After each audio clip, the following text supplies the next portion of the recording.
So let's get back to the 10 honest questions for atheists.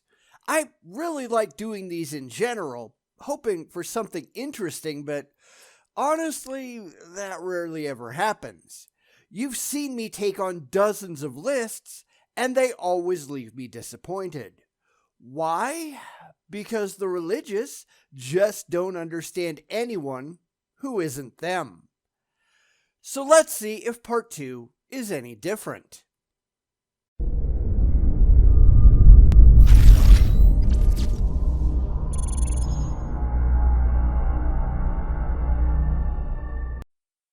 Here we go again with part 2 of 10 honest questions for atheists, starting at question number 6. Now, this is better than the norm at least, but it really doesn't make any of these questions that interesting. They're not obvious gotchas, but they're still trying to get atheists to reconsider their positions. They're not something that Trinity Radio is actually curious about. And that's the one thing that always gets me about these lists. They're not being asked because the theist wants to know what we think. They're being asked to get the atheist to change their mind. And those are not the same thing.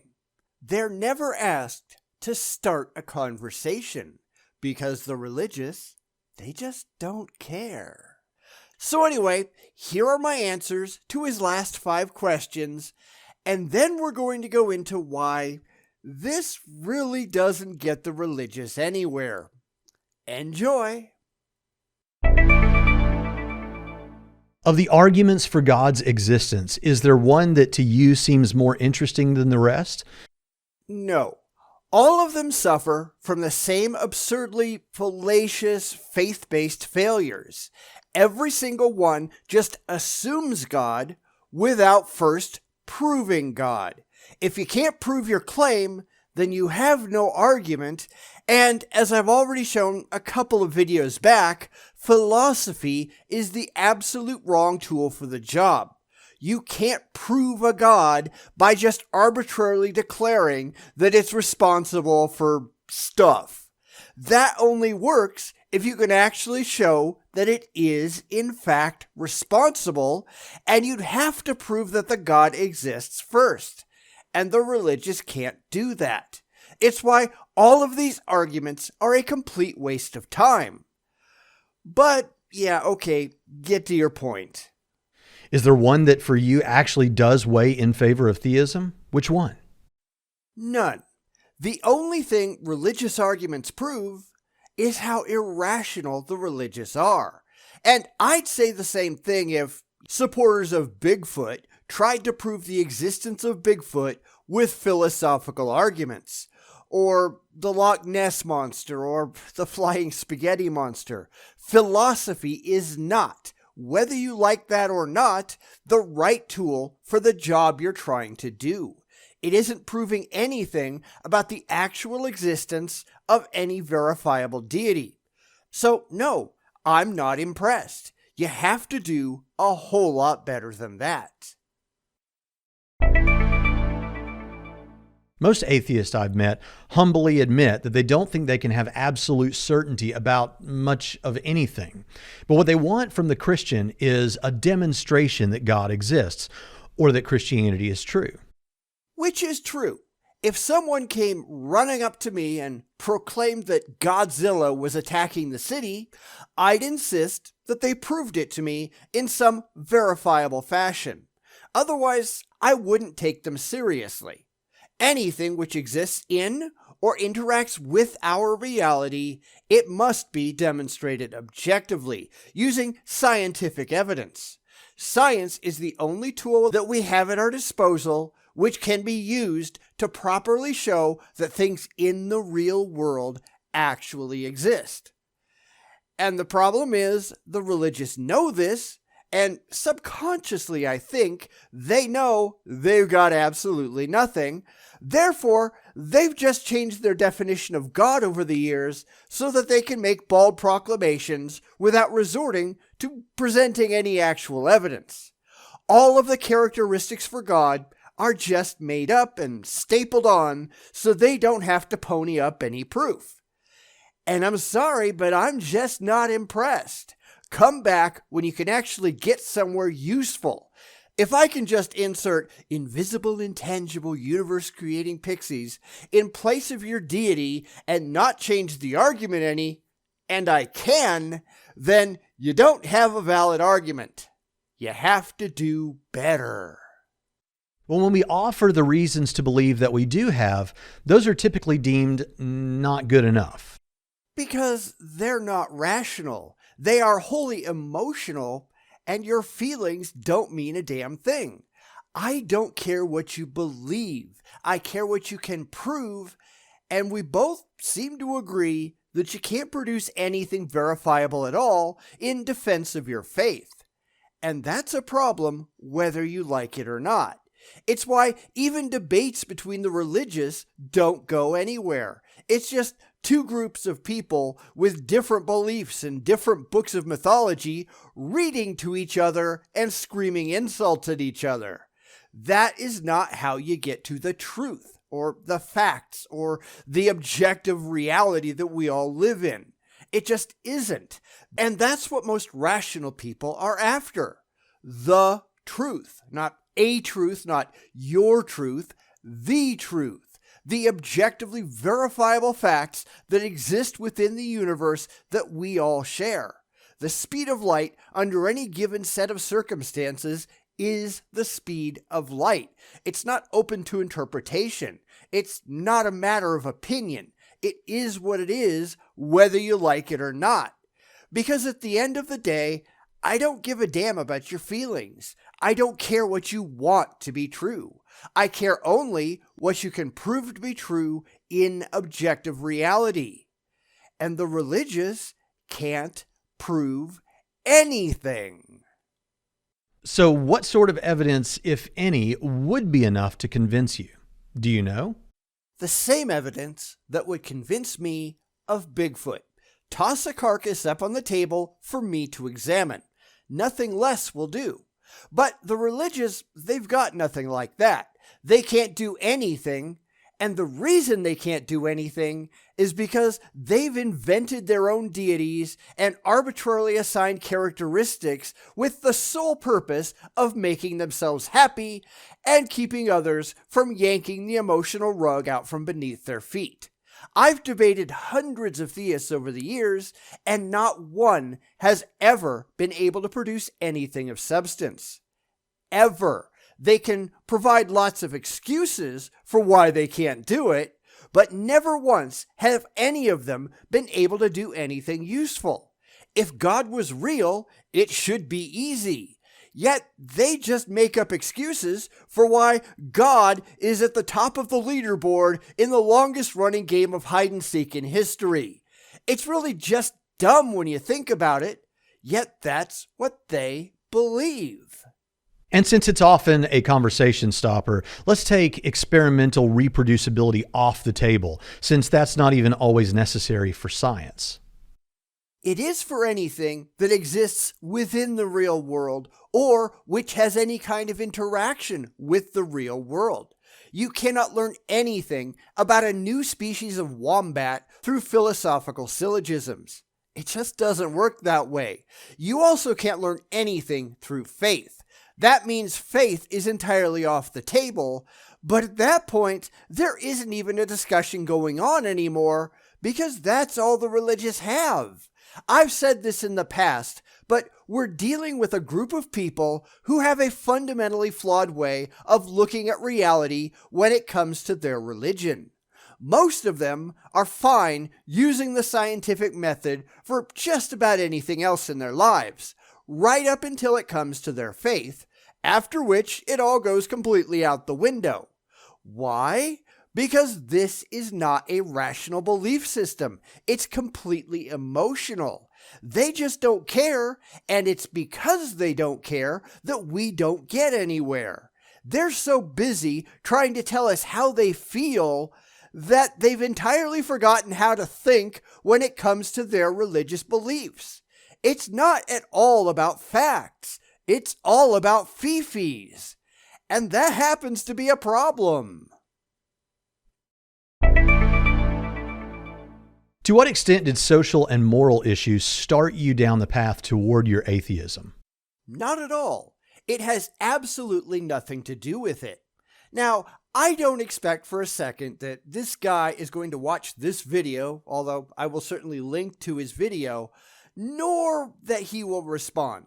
Very few ever do, and the ones that do, they get destroyed in my response. But I'll give a quick rundown of my deconversion, and if you want to know more, anyone, him included, I just did a much more detailed version over on my blog, which I will link down in the description. The fact is, I was a pretty hardcore Christian who was considering going into the ministry in some way when I first came across the idea of evolution. So, stupid me, I raised my hand in a biology class one day at my Christian high school and asked what it was. Now, that was a simple, honest question to which I only asked for a simple, honest answer. And yeah, that didn't happen.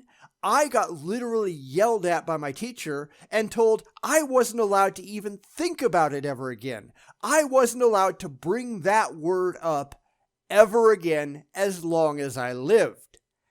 And that didn't go over well.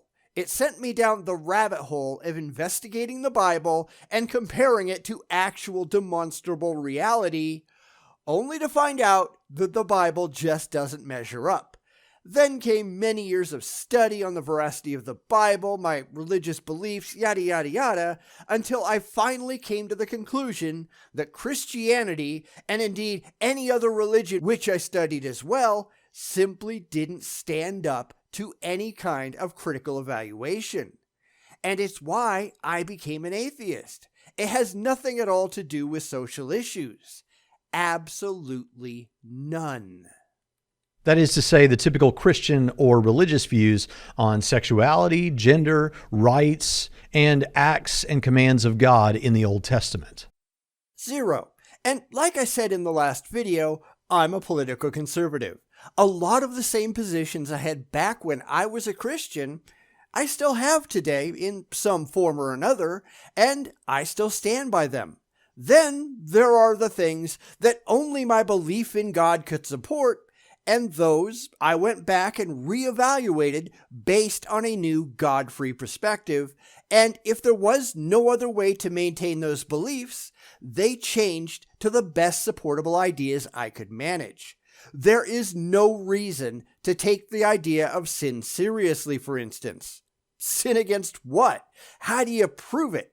Why would you take that idea seriously? So those ideas changed, at least to some degree. And honestly, this guy surely must be aware that most Christians aren't following the commandments in the Bible, right? 42,000 distinct sects of Christianity, remember? Every one of them is just interpreting the Bible in light of what they wish it said, not what it actually says. I'm a lot closer to that than the vast majority of Christians out there. It seems that many deconversion stories online begin with, or at least include, LGBT issues, purity culture, or hell as instrumental in the deconversion process. Not mine, not most people's that I've ever talked to. I'm trying to think of a single ex-Christian whose deconversion was sparked by anything but Christianity not being true. Now, at least in my experience, the religious like to tell themselves stories. They like to try to validate to themselves that they're right.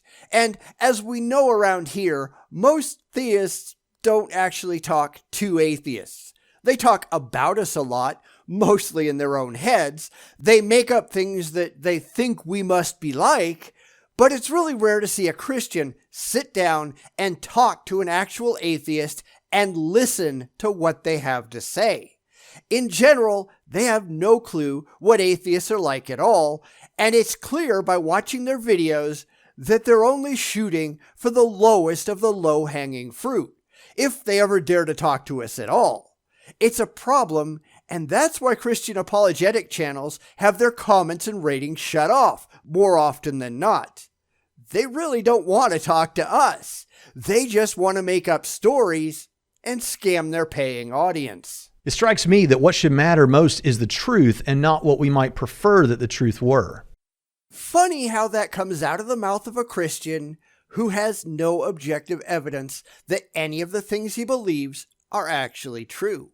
Because I've been saying that for years, and in absolutely no interaction with a theist have they ever given a damn about anything but their feelings. Even in retrospect, looking back on my days as a Christian, I recognize that I was mistaken about pretty much everything. It was all about what I wanted to be true, what I'd had shoved into my brain before I was rational enough to properly evaluate it, and the terror that I felt about things that I had absolutely no objective validity to think were actually so. The best thing that ever happened to me was flushing religion down the toilet, and that's the truth. I honestly wonder how much those issues and ones like them motivate the deconversion rather than all this talk about evidence. Evidence is all that matters, and you don't have any. Go figure.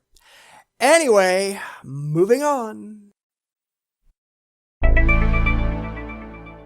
Can you name the last 3 academic books you read by theists on the subject? How long ago did you read them? Or is most of your understanding of apologetics and atheism from non-scholarly internet sources, pop-level books, and, let's face it, YouTube videos? My bookshelf is very, very full of academic-level religious books.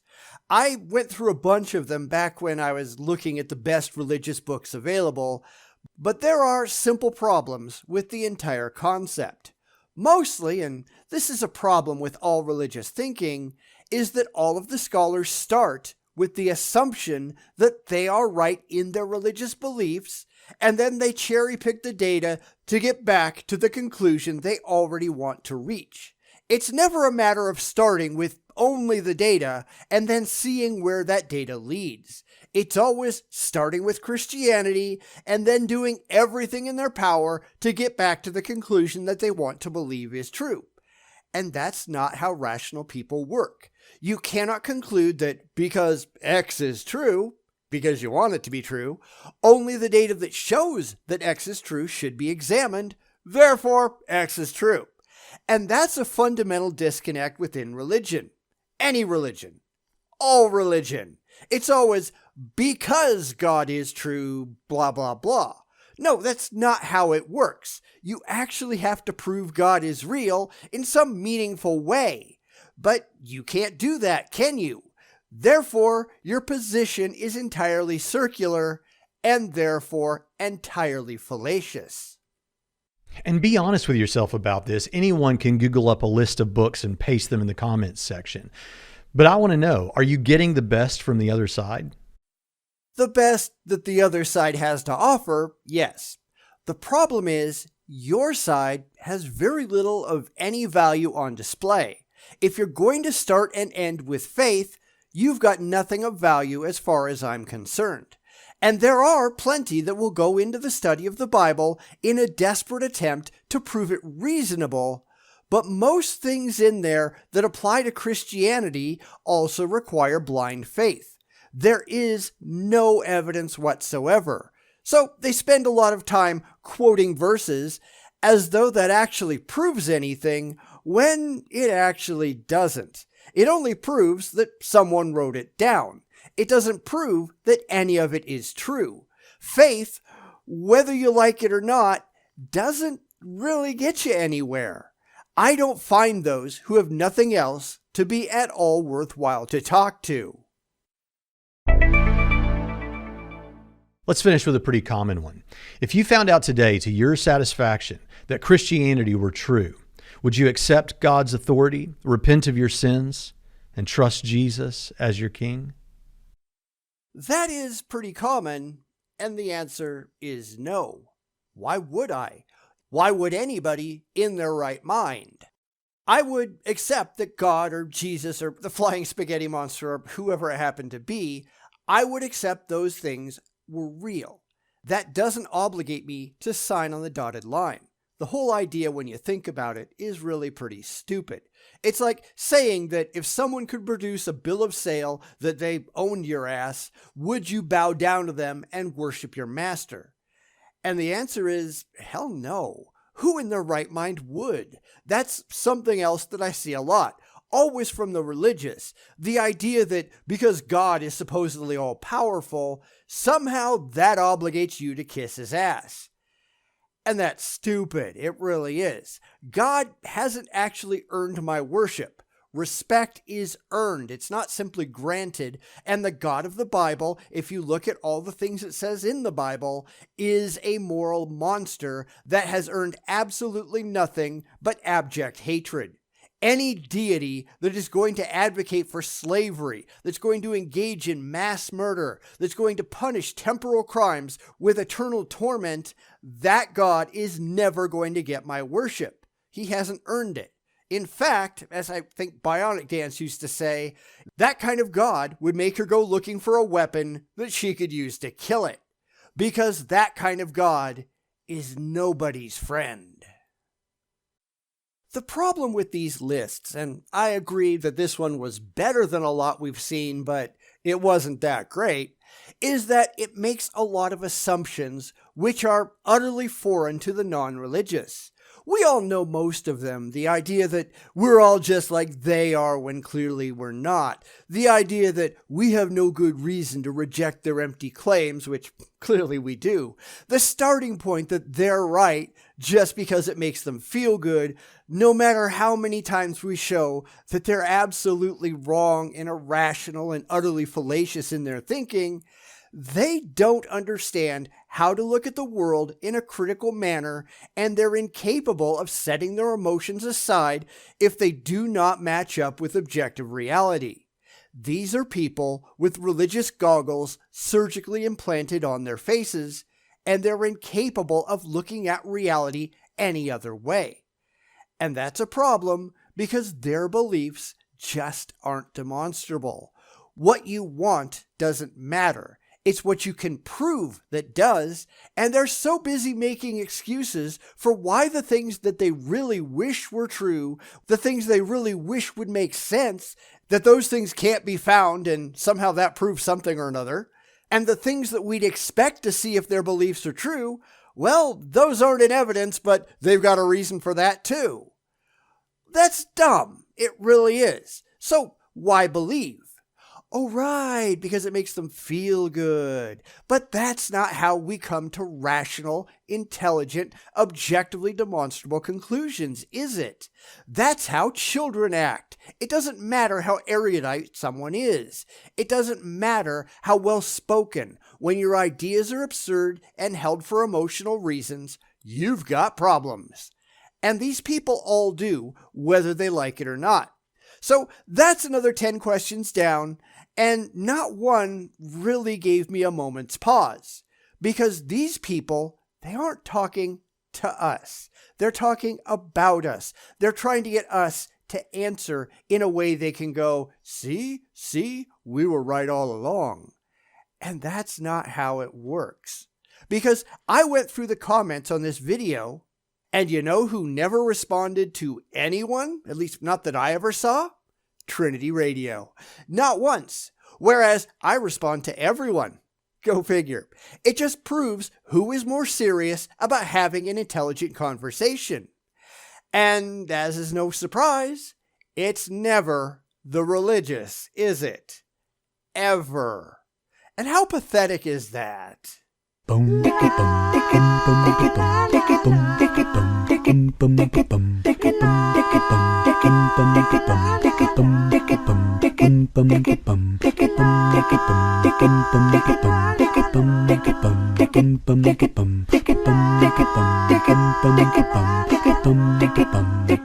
boom, boom.